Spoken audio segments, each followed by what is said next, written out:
बहुत बहुत पहले की बात है।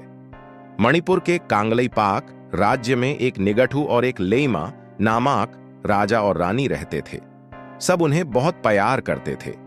निगठू और लेइमा अपनी प्रजा का बड़ा ख्याल रखते थे। हमारी प्रजा सुखी रहें, वे कहते, कांगलेपाक में शांति हो।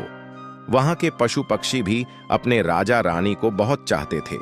निगठू और लेइमा हमेशा कहते, कांगलेपाक में सभी को खुश रहना चाहिए, सिर्फ मनुष्यों को ही नहीं, पक्षियों, जानवरों और पेड़ पौधों को भी। निगठू और लेइमा के बच्चे नहीं थे। लोगों की एक ही प्रार्थना थी, हमारे निगठू और लेइमा का एक पुत्र हो, हमें अपना नया निगठू मिल जाए, हमारा युवराज। फिर एक दिन लेइमा ने एक पुत्र, एक छोटे बच्चे को जन्म दिया। लोग बहुत खुश हुए थे। सब अपने युवराज को देखने आए। बच्चे का सिर चूमकर उन्होंने कहा, कितना सुंदर बेटा है, कितना सुंदर बेटा है। राज्य में धूम मच गई। लोग ढोलों की ताल पर नाच उठे, बांसुरी पर मीठी धुनें छेड़ी। उस वक्त उन्हें पता नहीं था कि अगले साल भी उसी तरह जश्न मनाया जाएगा। और उसके अगले साल फिर निगठू और लेइमा का एक और बेटा हुआ, फिर एक और। अब उनके प्रिय राजा रानी के 3 बेटे थे, साना जाओबा, साना याइमा और साना तोम्बा। 12 साल बाद उनकी एक पुत्री हुई। उसका नाम सानाथोम्बी रखा गया। बड़ी प्यारी थी वह, कोमल दिल वाली। सभी उसे बहुत चाहते थे। कई साल बीत गए, बच्चे जवान हुए। एक दिन निगठू ने मंत्रियों को बुलाकर कहा, अब वक्त आ गया है, हमें घोषणा करनी होगी कि कौन तुम्हारा युवराज बनेगा, तुम्हारा नया निगठू। इतनी जल्दी क्यों?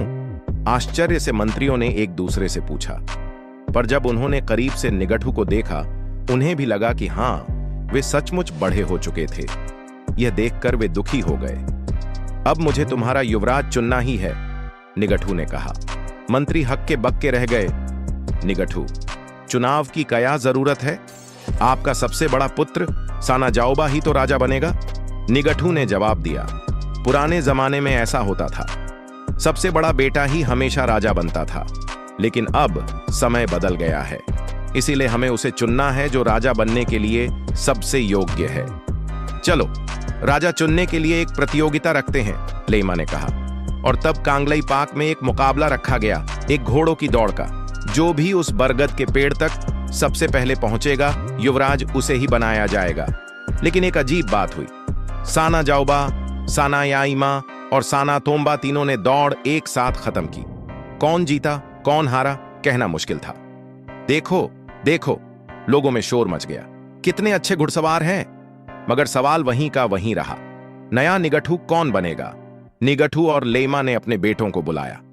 निगठू ने कहा, साना जाओबा, साना याइमा, साना तोम्बा, तुमने यह साबित कर दिया कि तुम तीनों ही अच्छे घुड़सवार हो।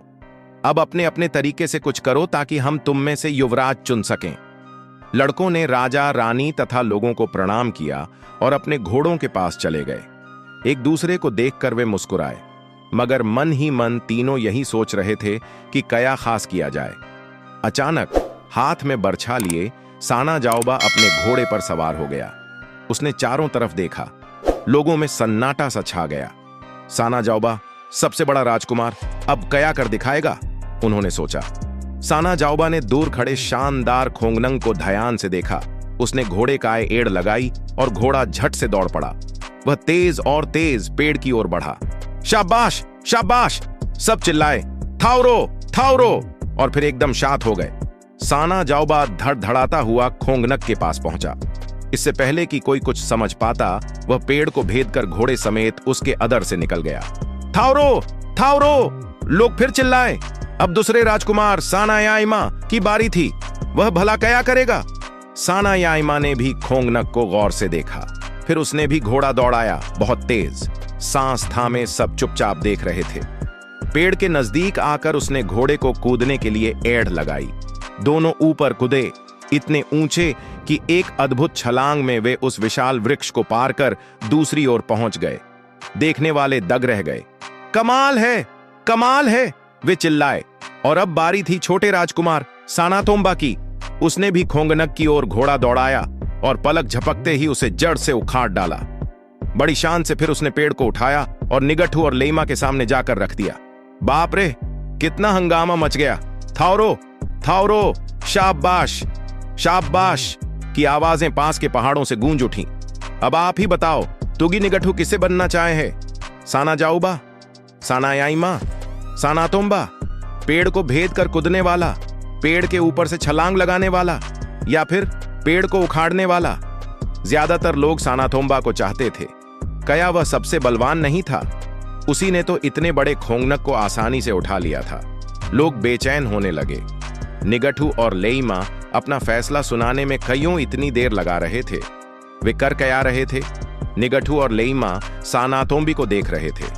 5 साल की उनकी बेटी उदास और अकेली खड़ी थी। वह जमीन पर पड़े खोंगनक को देख रही थी। पेड़ के आसपास पक्षी फड़फड़ा रहे थे।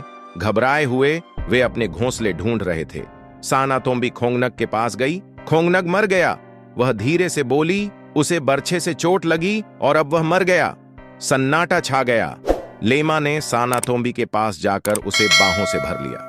फिर कहा, निगठू वही है जो देखे कि राज्य में सब खुश हैं। निगठू वही है जो राज्य में किसी को भी नुकसान न पहुंचाए। सब चौकन्ने होकर सुन रहे थे। निगठू उठ खड़े हुए। उन्होंने अपने तीनों बेटों को देखा, फिर बेटी को देखा। उसके बाद अपनी प्रजा से कहा, अगर कोई शासक बनने योग्य है तो वह है छोटी सानाथोम्बी। खोंगनक को चोट लगी तो उसे भी दर्द हुआ। उसी ने हमें याद दिलाया कि खोंगनक में भी जान है। सानाथोम्बी दूसरों का दर्द समझती है। उसे मनुष्य, पेड़ पौधे, जानवर, पक्षी सबकी तकलीफ महसूस होती है। मेरे बाद सानाथोम्बी ही राज्य संभालेगी। मैं उसे कांगलीपाक की अगली लेमा घोषित करता हूं, निगठू ने ऐलान किया। सभी ने मुड़कर उस छोटी लड़की, अपनी होने वाली रानी को देखा। 5 साल की बच्ची खड़ी थी, जैसे खुद एक नन्हा सा खोंगनक हो। उसके चारों तरफ पक्षी फड़फड़ा रहे थे। कुछ उड़कर उसके कंधों पर आ बैठे, कच सिर पर। उसने दानों से भरे अपने छोटे हाथ फैलाए और धीरे धीरे पास आकर पक्षी दाने चुगने लगे।